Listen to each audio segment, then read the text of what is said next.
सुप्रभात बच्चों, कैसे हैं आप सभी। आशा है आप सभी अच्छे होंगे।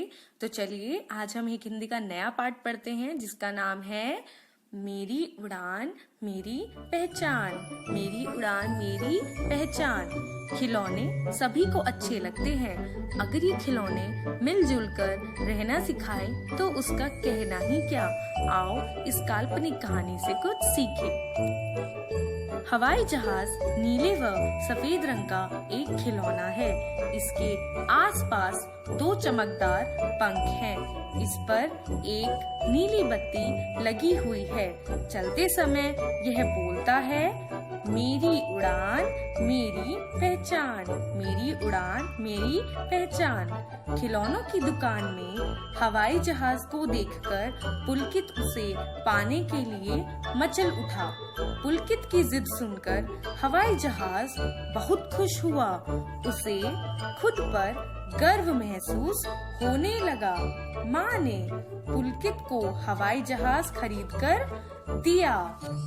पुलकित ने माँ को धन्यवाद दिया और घर जाकर वह उसके साथ खेलने लगा। बाद में उसने उसे अपने खिलौनों के कमरे में जाकर रख दिया। वहाँ रखा टेडी भालू हवाई जहाज को देखकर मुस्कुराया। वह बोला, तुम्हारा स्वागत है हवाई जहाज भैया। पर हवाई जहाज ने कुछ उत्तर नहीं दिया।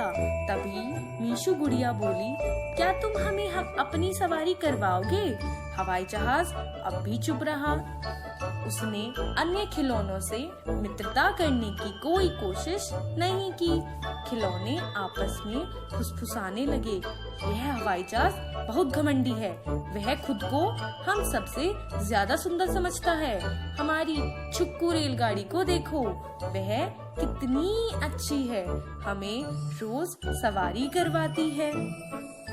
एक शाम पुलकित के चाचा के बच्चे रोहित व कनिका उसके घर खेलने आए। उन्होंने कई बार हवाई जहाज को उड़ाया। वह बहुत थक गया। उड़ते उड़ते वह दूसरे कमरे के पलंग के नीचे जा गिरा। गिरने से हवाई जहाज के चमकदार पंख निकलकर गिर गए।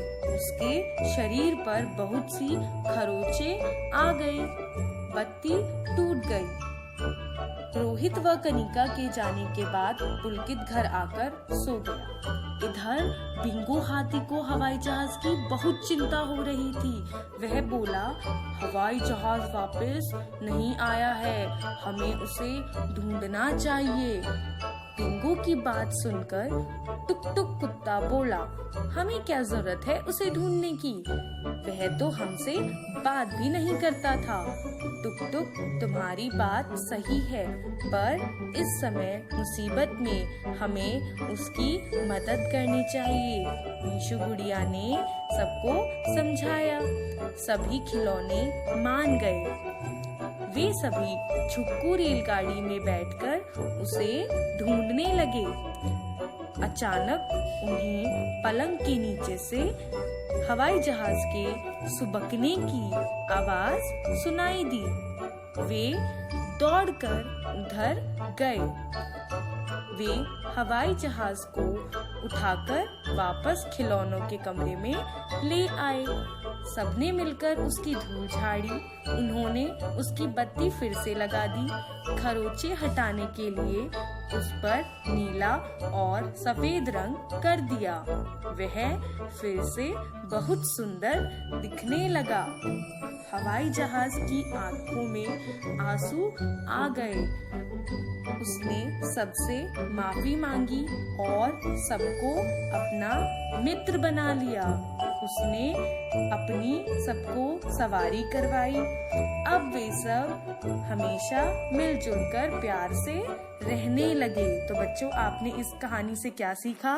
हमने सीखा कि हमें कभी भी अपने ऊपर घमंड नहीं करना चाहिए तथा सबके साथ मिलजुल कर रहना चाहिए। आशा है आज सभी को यह कहानी अच्छी लगी होगी। तो आज के लिए इतना ही। Thank you and have a nice day.